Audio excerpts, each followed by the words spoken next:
Paulo, vamos lá, muitas coisas. Eu concordo totalmente com a análise do Fiuza.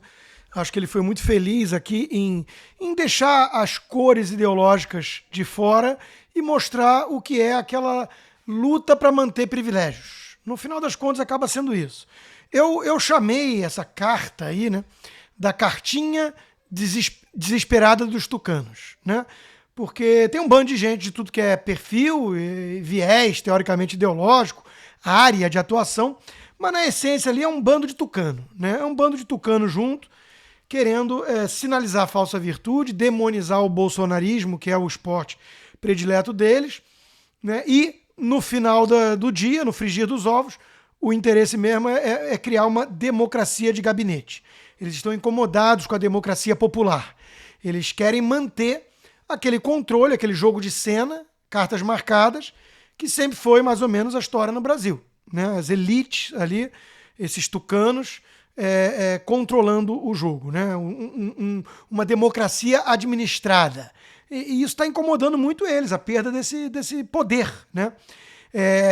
Bom, para começo de conversa, deixa eu fazer aqui até uma propaganda já. O texto mais divertido que eu li sobre essa reunião da qual saiu a cartinha foi o teu, viu, Paulo? Na Gazeta, porque acho que você imaginou de forma muito correta como é que deve ter acontecido ali, né? Então, assim, é uma brincadeira, entre aspas, séria, porque mostra o grau de prioridade, né? As hierarquias dessa elite, né? E o grau de incoerência também, né? O grau de contradição. Mas vamos lá, né? A gente fala assim, banqueiro socialista. Aí vem um bando de gente assim, você está dizendo que o banqueiro é socialista. Bom, é preciso esclarecer algumas coisas aqui, né? Claro que o socialismo, a ditadura do proletariado, os meios de produção totalmente estatais e tudo, isso o cara não quer que aconteça de fato. O socialista ele tem muito a perder se houver uma revolução bolchevique no país. Mas sim, até mesmo a Revolução Bolchevique foi financiada por banqueiros. E sempre na história, banqueiros, né, financistas, magnatas, herdeiros, financiaram movimentos coletivistas, autoritários, esquerdistas. E não é muito difícil entender o motivo. Bom, eu escrevi o meu best-seller, Esquerda Caviar, tentando colocar 20 origens possíveis para esse fenômeno. Né? Tem um monte de coisa. Tem a culpa, né? O cara ele se sente culpado por ser rico, ainda mais se for herdeiro. Tem a questão de você querer estar bem dentro do clubinho, e aí vem a história de sinalizar a virtude, e quem manda na pauta das pseudo-virtudes é sempre a turma progressista, que controla a mídia, que controla a cultura pop, e por aí vai. Mas tem algo mais comezinho, mais prosaico aqui, né? Se você imaginar que o resultado final não vai ser uma revolução que vai levar de fato a uma ditadura, entre aspas, do proletariado, né? O modelo consequente desse tipo de esquerdismo acaba sendo isso aí que a gente vê no mundo todo quase, né? Que é um modelo de capitalismo de laços, que é um modelo de alguma forma, bastante regulamentação estatal. E isso interessa ao banqueiro? Perguntaria o sujeito, né? Desavisado. Sim. Para começo de conversa, o Federal Reserve, que é a coisa mais perto que os americanos têm de Banco Central, foi criado em 1913, e isso, se você começar a contar, vai parecer thriller de filme de 007. Só que é fato. Numa ilha do JP Morgan, com nomes falsos, onde os banqueiros se reuniram para coordenar a criação desse troço. Então, você pensa assim, cara, o empresário do setor quer o Estado, de alguma forma, regulando o setor. Isso não faz sentido. Isso não faz sentido se você não entender direito o mecanismo de incentivos e o que é o liberalismo vis-à-vis o que é o capitalismo de Estado, o capitalismo de laços, né? Para usar a expressão do Sérgio Lazzarini, que tem um livro com esse nome. Veja, quando você tem muita regulação, engessa o setor e isso dificulta a vida de quem?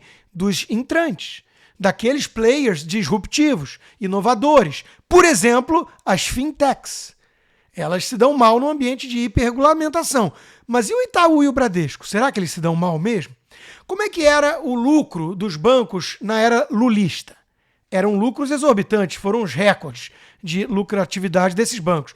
Porque havia um grande cartel ali. A concentração enorme, 5 bancos dominavam todo o setor. Hoje nós tivemos não só o Pix, que foi efetivado no governo Bolsonaro e levou a uma perda de receita bilionária dos bancos, como nós tivemos essas várias inovações de fintechs e tudo mais num ambiente mais competitivo, que ainda está longe do ideal, né? Mas houve um avanço, uma melhoria nesse sentido. Isso agrada aos grandes banqueiros estabelecidos? Claro que não. Então não há nenhum paradoxo, não há nenhuma loucura em você falar assim, banqueiros socialistas? Bom, alguns deles já se assumiram assim, né? Já se assumiram assim. Mas mesmo que eles não quisessem se assumir, eles são banqueiros de esquerda, eles são banqueiros tucanos. Eles gostam mesmo desse jogo, né, de democracia de gabinete e tudo mais. Sem falar que vem a questão que o Fiuza levantou. Eu, morando há 7 anos nos Estados Unidos, percebo que este país, em que pese muita coisa que piorou nas últimas décadas por conta do esquerdismo e tudo, né, esse país é um país muito mais igualitário.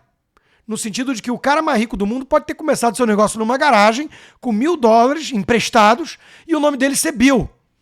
Ele não tem título de berço, ele não vem de uma aristocracia, ele não tem herança de muito dinheiro, ele criou um negócio na garagem e virou um dos caras mais ricos do mundo. É o que mais tem por aqui. E outra coisa que tem muito por aqui é o seguinte, a minha filha vai estudar na mesma escola pública da filha da empregada, você não vai ter tapete vermelho em hospital, em nada disso. Não tem red carpet, não tem você passar a mão no telefone e conversar com o fulano de tal para ter um esqueminha, porque você é da elite que controla o poder. No Brasil a gente sabe que é diferente. Eu sei porque eu vivi 38 anos no Brasil e não esqueci. Então, esse tipo de avanço democrático, essa democratização do poder e da igualdade perante as leis, o acesso às coisas, isso não agrada a uma certa elite acostumada com berço e poder, e esquema e tapete vermelho. Então também tem a ver com isso. Agora vamos lá. Na cartinha para salvar a democracia, entre os signatários tinha, por exemplo, o fundador do PT, Luiz Greenhalgh. Como é que você quer salvar a democracia com um cara que fundou um partido que defende a ditadura cubana até hoje? Ou a ditadura venezuelana? Quer dizer, só isso já denota o ridículo da coisa. Aí vem a Folha de São Paulo, que é uma assessoria de imprensa dessa turminha, né, desse clubinho, e vem dizer o seguinte, a carta evitou termos para não soar anti-bolsonarista ou pró-PT. Quer dizer, você coloca um nariz de palhaço quando você lê essa manchete. Quer dizer, quem é que acreditou nisso, né? Então é um negócio ridículo. E aí qual é a essência da coisa, Paulo? Para evitar um golpe imaginário no futuro, eles passam pano e defendem todo tipo de golpismo militante no presente. Eles passam pano para um TSE que virou partido de oposição. Eles passam pano para um STF que usa do arbítrio para prender, perseguir gente, ignorar artigo 53 da Constituição, artigo 52 da Constituição e dar direito político para Dilma, que foi empichada, e prender jornalista e os cambal. Eles não estão enxergando nada disso. Mas eles estão morrendo de medo de um potencial golpe do Bolsonaro lá na frente. Se ele não aceitar o resultado, blá, blá, blá, blá, blá. E aí, em troca, eles exigem uma reverência à sacrossanta urna eletrônica, que passou a virar uma cláusula pétrea no país agora, e eles chamam de ataque à democracia, críticas legítimas ao processo eleitoral centralizador e opaco que temos, que só Brasil, Butão e Bangladesh adotam. Aí as embaixadas saem em defesa do nosso modelo eleitoral, mas os seus respectivos países não adotam. E não é por falta de capacidade tecnológica. E ninguém cobra essa incoerência. Então é tudo um grande show, é tudo um grande espetáculo, onde tem um monte de cúmplice nessa história.